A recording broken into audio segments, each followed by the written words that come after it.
కేటీఆర్ ప్రసంగిస్తున్నంతసేపు ఆయన వాహనంపైకి ఉల్లిగడ్డలు విసిరారు. ఈ సమయంలో బీఆర్ఎస్ శ్రేణులు నిరసనకారుల వైపు దూసుకెళ్లే ప్రయత్నం చేయడంతో కొంత ఉద్రిక్తత నెలకొంది. అంటే అక్కడ బహింసకెళ్ళి పార్టీ పరంగా ప్రజలలో ఒక ఏం చేసిండంటే గొడవలు సృష్టించుండు. ఎవరు? కేటీఆర్. నువ్వు బహింసా ప్రజలకు నీ మీద అభిమానం ఉంటే, నువ్వు చేసే నినాదాలు కరెక్ట్ ఉంటే వాళ్ళు నీకు హెల్ప్ చేస్తుండే. అంటే నువ్వు వాళ్ళు నమ్ముకున్న దేవుణ్ణి విమర్శిస్తుంటే ఎవరు ఊరుకుంటారు? ఎవరు ఊరుకుంటారు? నీకు అధికారం వద్దనుకొని నీ మీద స్వార్థంతో నీ విమర్శన చేస్తేనే నిన్ను తొక్కి వాళ్ళు తుంగలో తొక్కేసి కాంగ్రెస్ని గెలిపించుకోరు. మళ్ళీ ఇప్పుడు నీకు అవసరం లేని ఎంపీల గురించి పోయి ప్రజలలో గొడవలు సృష్టిస్తున్నావు. అంటే ఏంది, నీకు మన రాజకీయ అవగాహన ఉందా? లేకపోతే నేను అమెరికాకి వెళ్ళి వచ్చినా నాకు ఇంగ్లీష్ బాగా మాట్లాడడానికి వస్తుంది, నేను ఇవంకతో మాట్లాడినా, నేను చెప్పిందే తెలంగాణ ప్రజలు వింటారు, తెలంగాణ ప్రజలకు ఏమి తెలియదు, అసలు చదువుకోలేదు, కేసీఆర్కు ఒకటే నేనే చదువుకున్నా, నేను చెప్పిందే తెలంగాణ మొత్తం వేదము అన్నట్టు ఏం చేస్తున్నాడు అసలు ఈ కేటీఆర్ అనేది నాకు ఇదే అర్థమైతలేదు. తర్వాత ఈ సమయంలో బీఆర్ఎస్ శ్రేణులు నిరసనకారుల వైపు దూసుకెళ్లే ప్రయత్నం చేయడంతో కొంత ఉద్రిక్తత నెలకొంది. పోలీసులు చాలా కష్టపడి ఇరు వర్గాలను అదుపు చేశారు. నువ్వు చేసిన పాపగండానికి అక్కడ ప్రజలు ఇరువైపులా నీ కార్యకర్తలనైనా ప్రజలనైనా పోలీసులు చాలా కష్టపడి ఇరు వర్గాలను ఈ సమస్య ఈ గొడవను అదుపు చేశారు. ఆయన చేసిన పనికి ఒక పూరగానే తలకాయ వాళ్ళకి కొట్టిండు. చూసావా?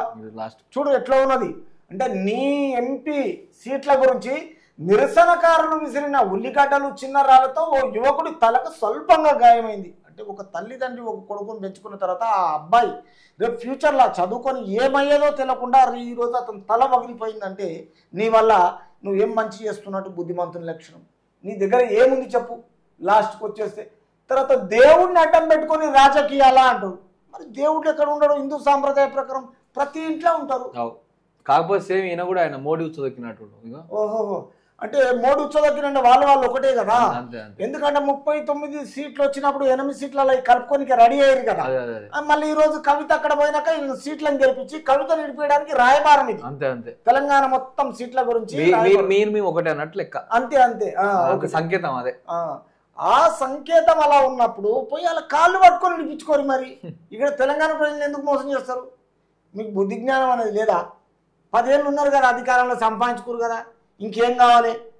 అంత కొత్తిమీర గాళ్ళకి ఇలా బహిరంగ సభలు పెడుతున్నారు. నీ బావ నువ్వు నీ అయ్యా ఎవరిని గెలిపిస్తారు? ఏం చేస్తారు? ఏ బస్సు యాత్రలు చేస్తారు? ఏ కారణాలు షో చేస్తారు? ఏ బహిరంగ సభలు పెడతారు? ఇంకేన్ని మోసాలు చేస్తారు? ఇంకా దండుగా దరిద్రంగా ఇంకా మీకు సిగ్గు శరం లేకుండా ఇప్పటికీ మేము ప్రజలు ఇంకా స్వీకరిస్తున్నారు మీ బహిరంగ సభలకు. కానీ ఎవరికి స్వీకరించలేదు. పైసలు ఇస్తారు పోయిన వాళ్ళకు, మంచి కింద డబ్బులు పెడుతున్నారు. సాయంత్రం ఎవరు పైసలు అవి? ఎవరు ఉంటే కేసీఆర్ దోసుకున్న పైసలు మన పైసలే. మరి మన పైసలు ఉన్నప్పుడు మరి ఇప్పటికైనా సరే నేను తావుడు పెడుతురు కానీ మరి ఏమైనా అభివృద్ధికి ఇచ్చినా బాగుంటది కదా, లేకపోతే మంచి కోసం ఇచ్చినా బాగుంటది కదా. తావుడు పెడుతురు, తావుడుకు పెడతారు అట్లా.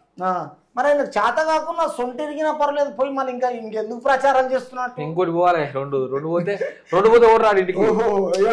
ఒక్కడి పోతే ఏమైందంటే ఒక్కడి దాంతో సెంటిమెంట్ కొట్టి అయ్యో పాపం పాపం అని చెప్పి అందరు ఏదైనా సింపల్ చూపించి ఎవరు ఇంటికి రాడు వదిలిపెడతాడు, నా పని చేసుకుంటే మంచిగా పోద్దామని చూసిండు. ఇది ఫస్ట్ ప్లాన్. అది ఇప్పుడు కాదు.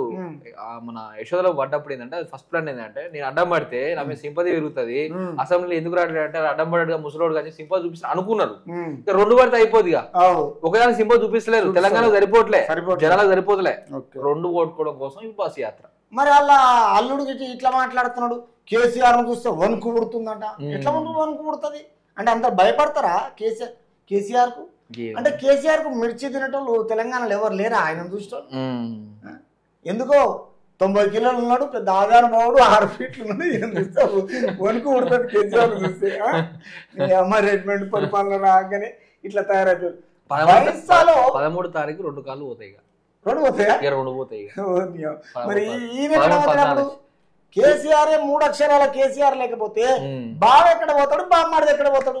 చెల్లంటే తిహార్ జైలు ఉంది. టికెట్ తీసుకురు ఇద్దరు ఆల్రెడీ తీసుకురా, బయట టికెట్ తీసుకుని అడిగి ఉన్నారు. మరి లగ్గం పత్రిక ఏమైతుంది? వాళ్ళతో పాటు మా కాక మన పక్కన ఉన్న జగన్ ఒకటే టూర్ పోతున్నారు. మరి ఇక్కడ ఆమెను ఎవరు తీసుకురావాలి బయటికి? ఎవరు? కవితమ్మని రేవంత్ రెడ్డి మంచి చూస్తేనే నడుస్తుంది.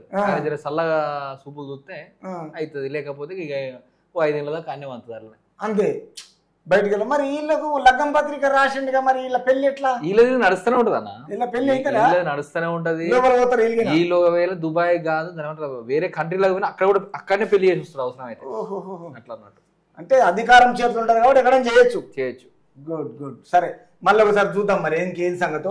బైసోలో తనపై ఉల్లిగడ్డలు రాళ్ళు విసిరిన పరిపై కేటీఆర్ ఆగ్రహం వ్యక్తం చేశారు.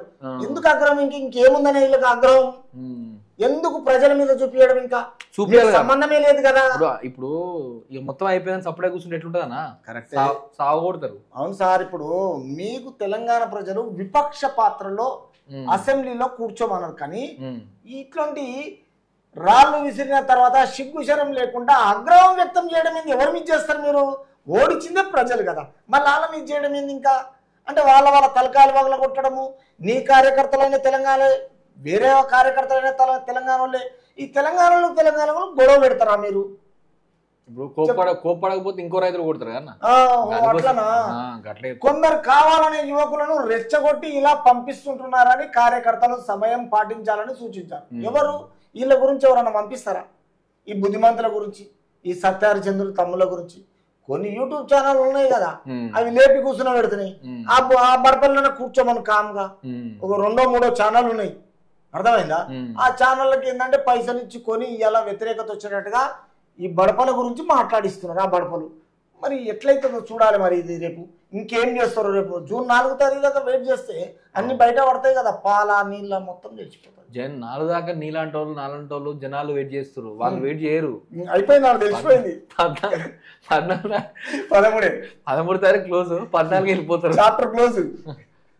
తర్వాత కేసీఆర్ తెలంగాణ యాదాద్రి సహా ఎన్నో మందిరాలు నిర్మించారు. వామ్మో, ఎన్ని మందిరాలు నిర్మించారు? ఒకటే. ఆ ఒక్కదానికి మొత్తం నీ ఫోటోలు పెట్టుకోను. ఎందుకు? నువ్వు ఏమన్నా దేవుడివా లేకపోతే పైనుంచి దిగిపడ్డావా? ఇప్పుడు నీకు అధికారం ఇచ్చారు కదా, దేవుని లేక ప్రతిష్టాపన ఎల్లకాలం నేను గుడిలో ఉండమనిలే కదా. నువ్వు దేవుడు అయితే మనిషివే కదా.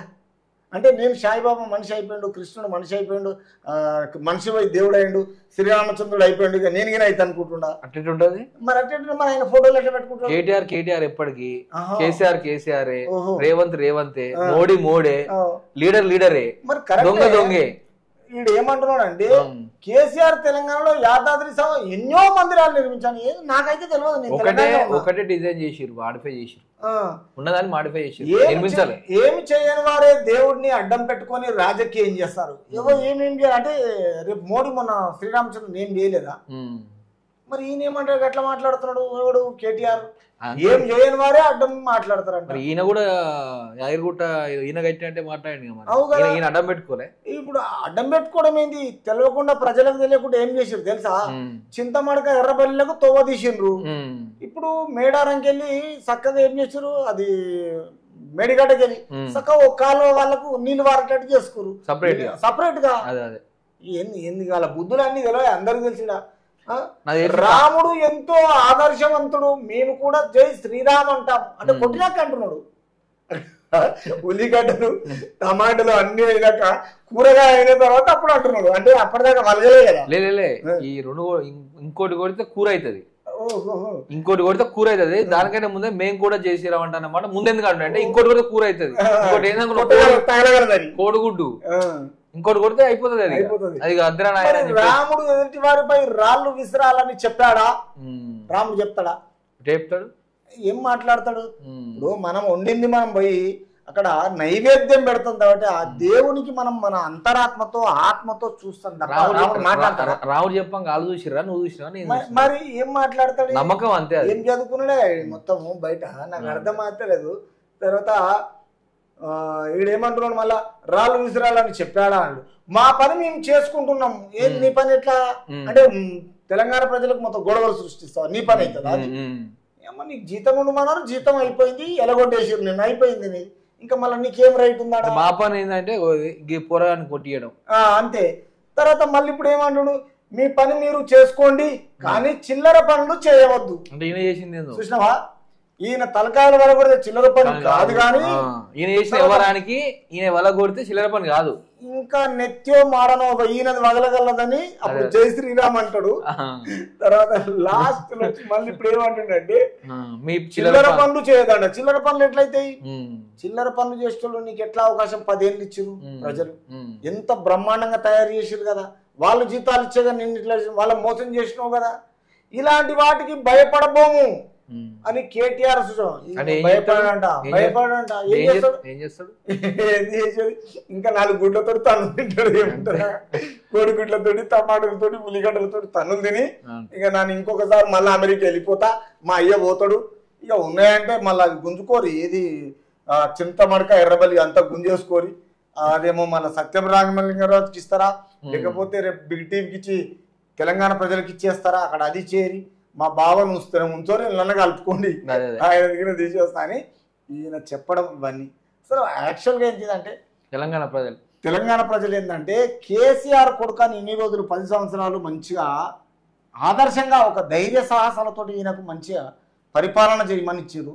వీళ్ళు చేసిన మోసాలకు మామూలు మోసాలు కావాలి కాబట్టి చివరికి ఇప్పుడు ఏమైపోయింది, తండ్రి ఒక తీరు, అల్లుడు ఒక తీరు, బిడ్డ ఒక తోరు, ఇవన్నీ మోసాలు ఒకదానికొకటి బయటపడుతున్నాయి. కాబట్టి ఈ భయాందోళనలు చేయకుండా తెలంగాణ ప్రజలతోటి కలిసిమెలిసి ఉండి రేపు రాష్ట్రంలో మేము 10 సంవత్సరాలు చేసినాము, మంచి చేసినామా చెడు చేసినామా, మంచి చేస్తే స్వీకరించండి, చెడు చేస్తే మా తప్పులు మేము తెలుసుకుంటామని రాష్ట్రం అంతా పర్యటించి ప్రజలకు అనుకూలంగా ఉండి ప్రజల దగ్గరికి వెళ్ళి మీరు చేసిన తప్పులకు క్షమించమని అడిగితే మీరు అధికారంలో రావడానికి, మీ నాన్న పేరు నిలవడానికి ఈ 3 అక్షరాల కేసీఆర్కు నిదర్శనమయ్యేటట్టుగా తెలంగాణ రాష్ట్రంలో రాజకీయంలో ఉంటారు. కానీ ఇదే అహంకార ధోరణితో మీరు తెలంగాణ రాష్ట్రం పర్యటించి ఇలాంటి మాటలు మాట్లాడి తెలంగాణ ప్రజలకు గొడవలు సృష్టిస్తే మాత్రం తెలంగాణ ప్రజలు ఎప్పటికైనా మిమ్మల్ని దరిదాపులో ఉండనియరు. కాబట్టి ఈ విషయంపై తెలంగాణ రాష్ట్ర ప్రజల గురించి ఆలోచన చేయాలంటే తెలంగాణ శ్రేయాభిలాషిగా బ్రతకడానికి అవకాశం ఇస్తారు.